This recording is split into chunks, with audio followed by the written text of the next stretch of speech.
To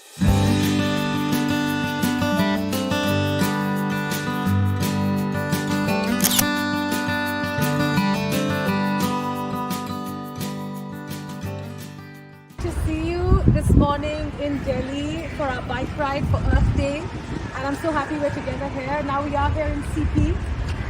So maybe I could start by asking you something about yourself, Jean-Noël. How long have you been in India? And maybe tell us about your journey.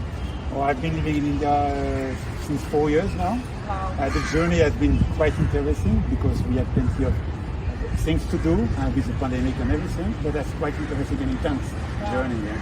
That's great. Can you tell us more about, your journey in India as a company and your ambition moving forward? The journey of Airfrance KLM in India started 75 years ago.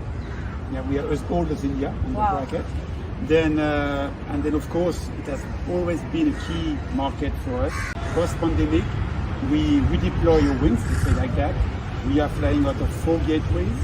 We are planning to have in May 35 weekly flights, and then to compare this volume of seats that we are offering compared to 2019, it's 50% more seats than pre-pandemic. And you see that it's a key element, and India is working quite well, and we have begun to.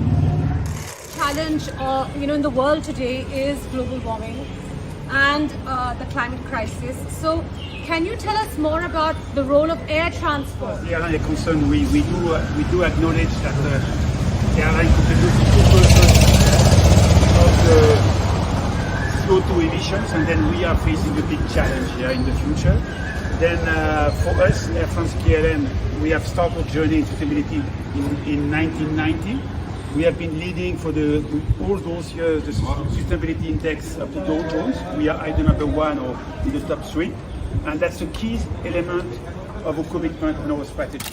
Some good chai in the morning. Thank you. So staying on the topic of today's theme, which is Earth Day, and we're discussing sustainability. What is Air France KLM's commitment towards sustainability, and what are your initiatives? The initiative are around 5 key priorities. The first is fleet renewal. After that, it's sustainable aviation fuel, the SAF. We have eco-piloting. We have intermodality, means that, for example, when we can, we promote the intermodality with the train within Europe, and then responsible catering. All right, okay, that's interesting. So on sustainable aviation fuel, you said, SAF. What is that all about? Can you shed more light on that? We have, as an industry, the ambitions to be carbon neutral in 2050. But the road to 2050 is very long, and it's driven by disruption in terms of technology. In the meantime, the only key element is to reduce the fuel burn, and then the SAF by itself allows to reduce by 80% the production of carbon. Okay. But the problem we are facing right now is SAF is only representing 1% of the total consumptions. We have a limitation in terms of access to the SAF, and then the cost of SAF is 4 to 8 times more than the cost of fuel. Then the key element is to have an ambition with all the partners in the airline industry, being Airbus, being Safran, being ADP, being Air France KLM, the airline, to promote the SAF production, to reduce the production cost, and to increase the availability. And then on top of that, we also, as French ambitions within India, to develop the SAF production within India.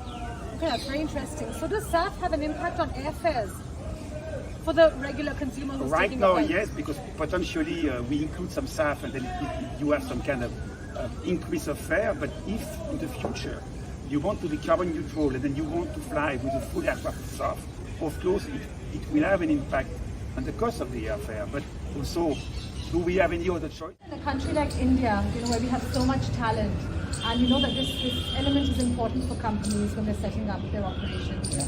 Can you tell us more about Air France KLM's workforce in India? And first, indeed, we have quite easy access to talent in India. The team of Air France KLM in India is composed of something around 150 team members. If I drill down in terms of parity, the management team is composed by 50% women, 50% male.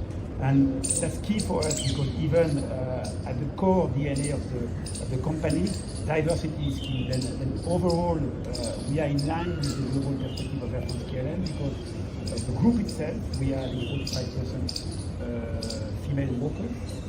And then the top level in Air France KLM, let's say the four top staff, we have one chairwoman, two CEO women, and then we have of course the one CEO, Ben Smith, which is the male. And technically we have 75% of the top level in Air France KLM, which is women, which is composed of women. And then for us, I think we are the only, or one of the only airlines with this composition in the world. That's very impressive. And that's really changed the world.